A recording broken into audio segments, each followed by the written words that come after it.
Good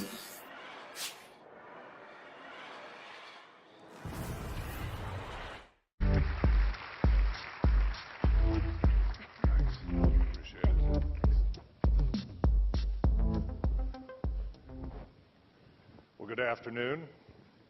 Let me start by thanking the Mobile World Congress Committee who invited AT&T to this stage today. And if I could, I'd like to quickly start with a brief personal reflection.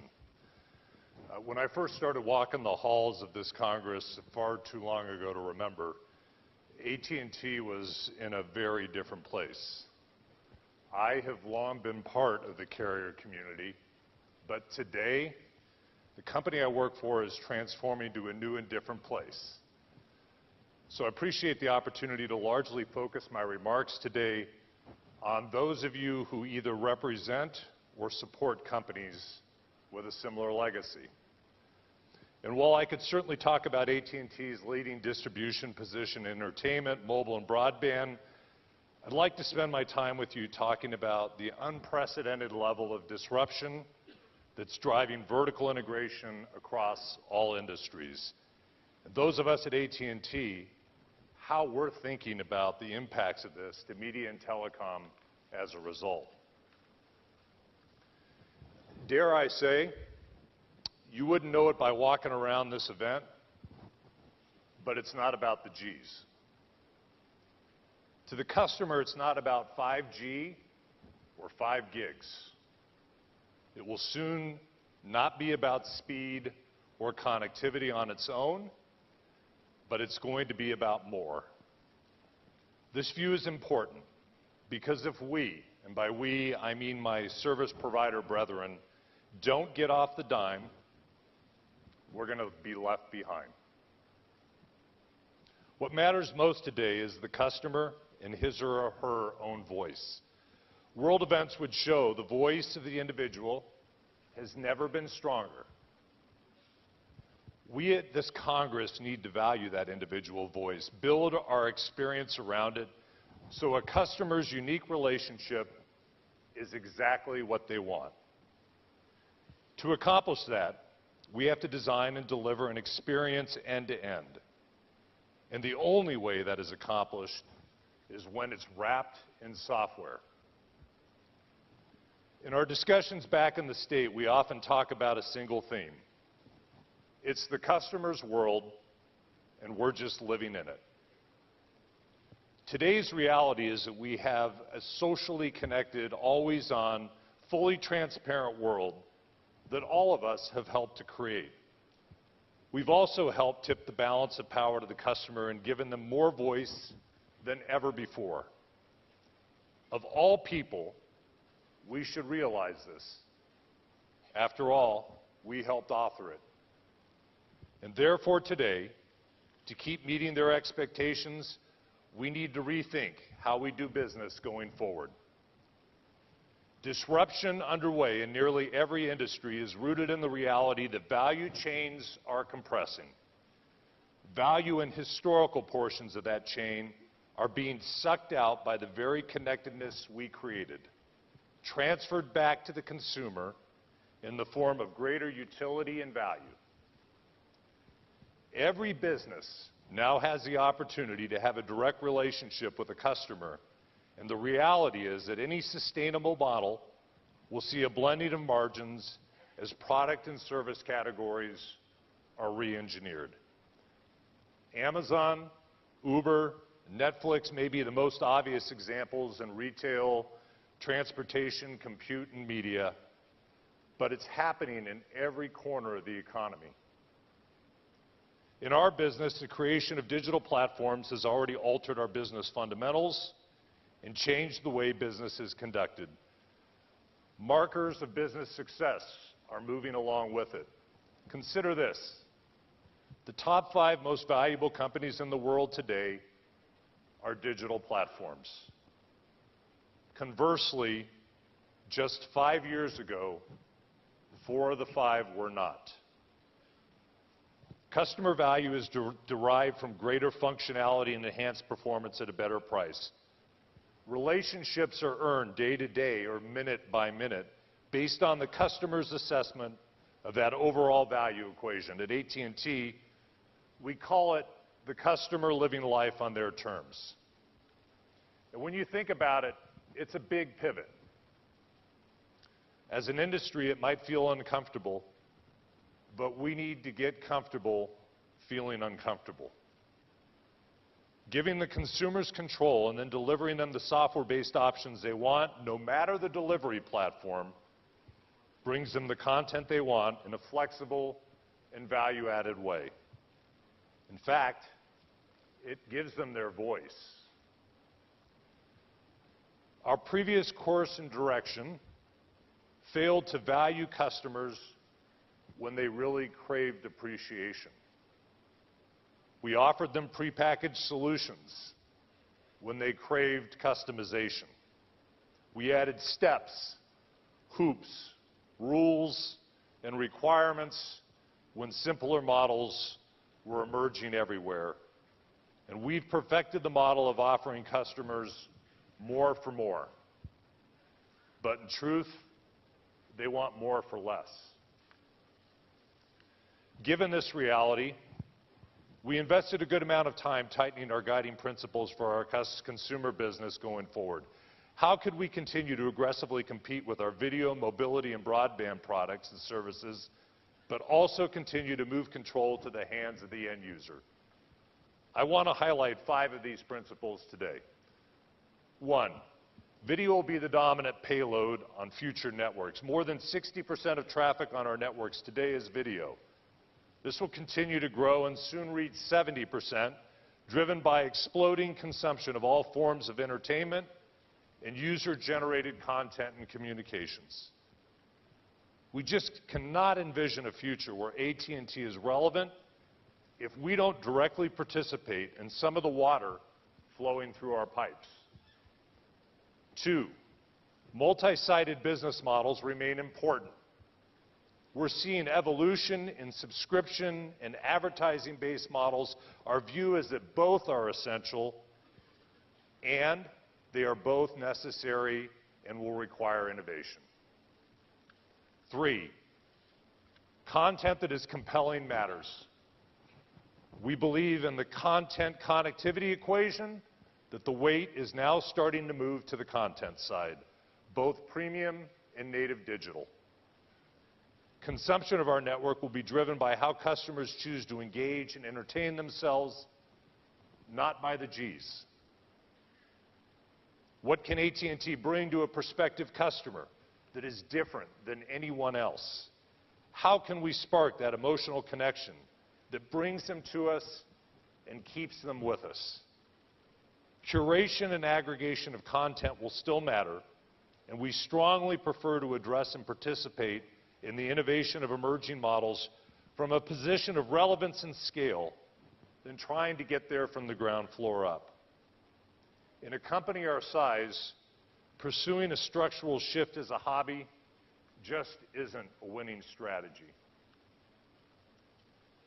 4, integration matters for value and convenience. Fast and plentiful connectivity anywhere, the G's, is a given. Control and simplicity is what the customer wants. They want the content anytime, anywhere. They may not watch the pro basketball game live, but they want the highlights, the differentiated delivery with unique camera shots up close and personal right when they want it. And the value comes from when and how they share that experience with their community. Let's face it, customers don't choose to spend their time and energy engineering their network access relationships. They desire connectivity to communicate and entertain themselves. 5, and probably most importantly, the product is software. That 5th belief is perhaps the most important, at least for this discussion today.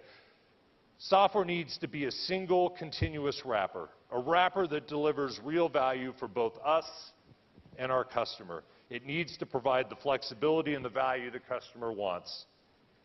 It needs us to help create differentiated offerings in the marketplace. Because it's not just about content or consistent, ubiquitous, and affordable connectivity. It's about how our customers navigate to find the content they want, plus the people and communities they want. It's about how the monetization of those services occurs in the manner best suited to the customer's terms. Subscription or supported with relevant advertising. While complex in nature, it needs to be simple in execution. Most importantly, it needs to help us deliver an incredibly attractive and easy user experience to consume and enjoy. A lot of us in this room have spent our careers tied to building vertically integrated products, coordinating capabilities across cell towers, handsets, BSSs and OSSs, distribution points, and stores. I would offer that those days are coming to a close.